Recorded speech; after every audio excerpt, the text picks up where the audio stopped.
Mema content na ambala pa. Isang vlogger sa Cebu ang humingi ng paumanhin matapos mag-viral ang kanyang kontrobersyal na stunt kung saan gumapang siya sa highway na tila kohol habang nakakostume.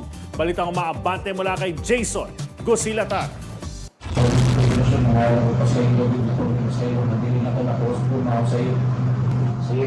So, dinatotason, salamat o dalaygon ang Diyos.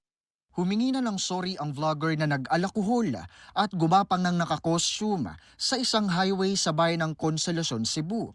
Matapos kasing mag-viral sa social media, ipinahanap ito ng Highway Patrol Group Central Visayas. Sinabi ng HPG7 na inirekomenda nilang sampahan ng kaso ang vlogger na si Brian Imnasi o kilala rin bilang Boss LB. Sa kanyang video na in-upload ngayong Lunes ng hapon, humingi ng dispensa ang vlogger at aminadong hindi maganda ang kanyang ginawa lalo pat nagdulot ito ng gulo at traffic. Tinanggap naman ng hepe ng HPG ang sorry. Sa kabila niyan, hindi pa sigurado kung lusot na siya sa kaso. Jason Gosilatar ng Abante Radyo, ito ang balitang mabilis, mabangis, walang mintis.